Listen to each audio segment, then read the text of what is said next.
Bismillahirrahmanirrahim. Assalamualaikum warahmatullahi wabarakatuh.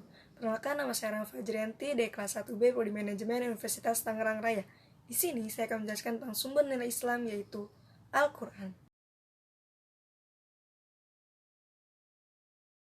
Al-Quran berasal dari kata Qur'an yang berarti bacaan atau suatu yang dibaca. Secara terminologis, Al-Quran adalah kalamullah yang diturunkan kepada Muhammad SAW melalui perantara malaikat Jibril. Dari definisi di atas, dapat disimpulkan yang pertama, Al-Quran adalah kalamullah, bukan ucapan Nabi. Yang kedua, Al-Quran diturunkan kepada Muhammad SAW, yaitu Rasul yang terakhir. Dalam Quran Surat Al-Ahzab ayat 40 yang berbunyi, Muhammad itu sekali-kali bukanlah bapa dari seorang laki-laki di antara kamu, tapi dia adalah Rasulullah dan penutup nabi-nabi. Dan adalah Allah Maha mengetahui segala sesuatu. Yang ketiga, Al-Quran diturunkan Allah melalui perantara malaikat Jibril secara berangsur-angsur selama 22 tahun, 2 bulan, 22 hari kepada Nabi Muhammad SAW. Yang keempat, Al-Quran dikumpulkan dalam mushaf yang sejak masa turunnya dihafalkan dan ditulis oleh para sahabat, kemudian dikumpulkan dalam satu mushaf yang seluruhnya berisi 6.666 ayat dan 114 surah. Yang kelima, Al-Quran sampai kepada umat Islam secara mutawir, terus-menerus diturunkan dari generasi ke generasi dan tetap terus terjaga, baik huruf maupun kalimat yang ada di dalamnya. Yang keenam, baca Al-Quran adalah ibadah bagi pembaca dan pendengarnya, sekalipun pembaca atau pendengarnya tidak mengerti apa yang dibacanya. Yang ketujuh, Al-Quran dimulai dengan surah Al-Fatihah dan diakhiri dengan surah An-Nas. Nama-nama Al-Quran. Yang pertama, Al-Quran. Kata Al-Quran sebagai nama kitab disebutkan dalam Quran Surah Al-Hasyr ayat 21 yang berbunyi, sekiranya kami turunkan Al-Quran ini kepada sebuah gunung, pasti kamu akan melihatnya tunduk terpecah belah disebabkan takut kepada Allah. Yang kedua, Al-Furqan, artinya pembeda atau pemisah, yaitu kitab membedakan antara hak dan batil. Dalam Quran Surat Al-Furqan ayat 1 berbunyi, Maha suci Allah yang telah menurunkan Al-Furqan kepada hambanya agar dia menjadi pemberi peringatan kepada seluruh alam. Yang ketiga, Az-Zikra, artinya peringatan, yaitu kitab yang berisi peringatan Allah kepada manusia. Dalam Quran Surat Al-Hijr ayat 9 yang berbunyi, sesungguhnya kamilah yang menurunkan Al-Quran dan sesungguhnya kami benar-benar memeliharanya.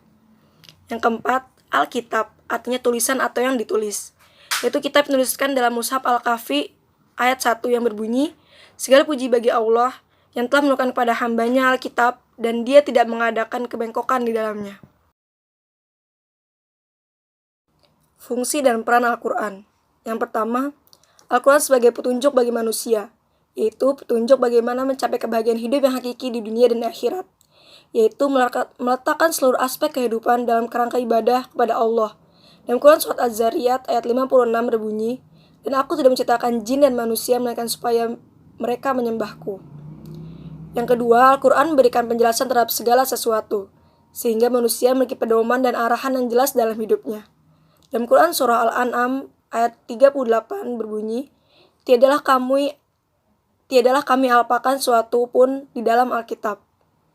Dalam Quran Surat An-Nahl ayat 89 berbunyi, dan kami turunkan kepadamu Alkitab, Al-Quran untuk menjelaskan segala sesuatu dan petunjuk serta rahmat dan kabar gembira bagi orang-orang yang berserah diri.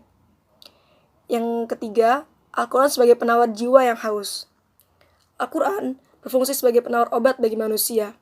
Dalam Quran Surat Al-Isra ayat 82, dan kami turunkan Al-Quran suatu menjadi penawar dan rahmat bagi orang-orang yang beriman. Dan Al-Quran tidaklah menambah kepada orang-orang yang zalim selain kerugian. Kodifikasi Al-Quran. Yang pertama, kodifikasi pada masa Rasulullah.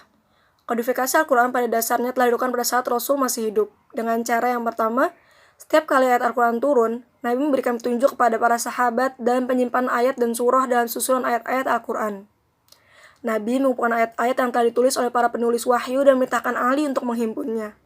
Hal ini diungkapkan dalam riwayat Ali bin Ibrahim yang diterima dari Abu Bakar Al-Hadrami dari Abu Abdullah Ja'far bin Muhammad yang berkata bahwa Rasulullah SAW bersabda pada Ali, Wahai Ali, sungguhnya Al-Quran terdapat di belakang tempat tidurku yang tertulis dalam suhuf, lembaran sutra dan kertas.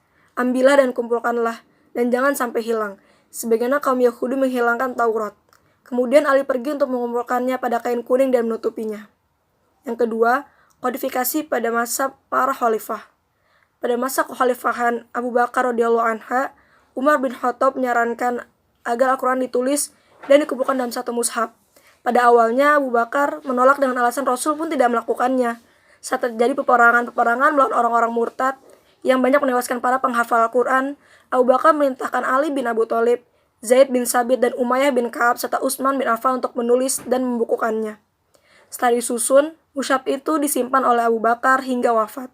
Kemudian dipegang oleh Umar bin Khattab. Dan setelah Umar wafat disimpan oleh Hafsah binti Umar.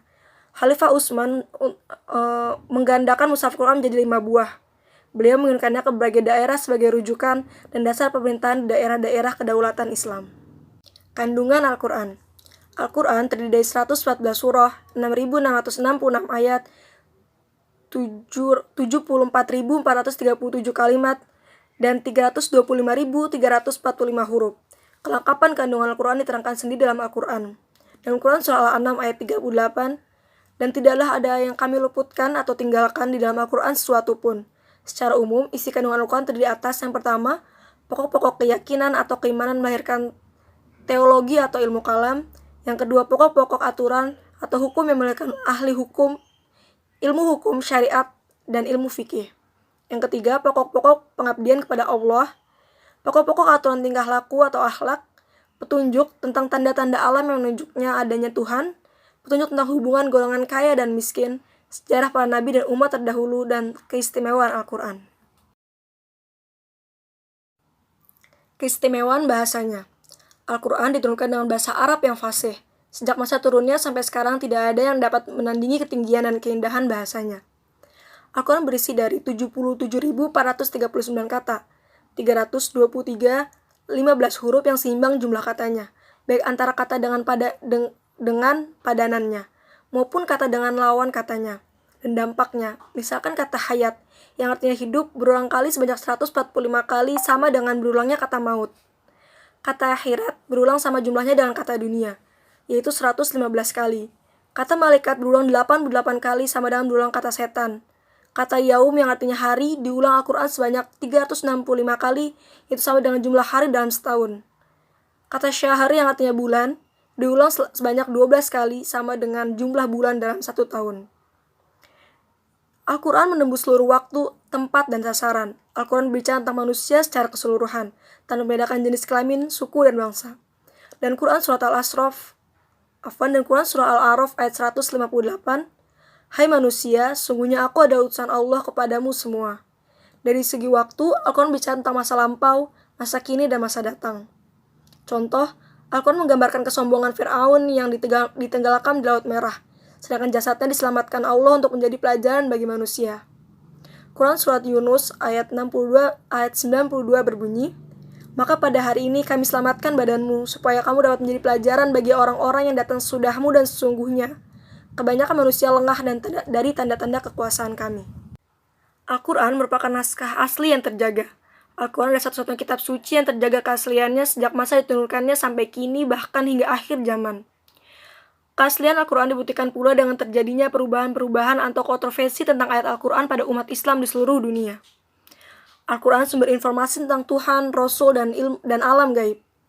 Al-Quran adalah firman Tuhan yang memberikan informasi tentang dirinya sehingga kebenaran Tuhan bersifat mutlak. Al-Quran memberikan pula legitimasi terhadap Rasul yang ditugaskan Allah mengemban misinya kepada manusia. Al-Quran memberikan pula informasi tentang adanya hal-hal yang bersifat gaib, seperti jin, malaikat, hari kiamat, hari akhirat, surga, dan neraka. Demikian yang bisa saya sampaikan, kurang dan lebihnya mohon maaf. Billahi taufiq wal hidayah. Wassalamualaikum warahmatullahi wabarakatuh.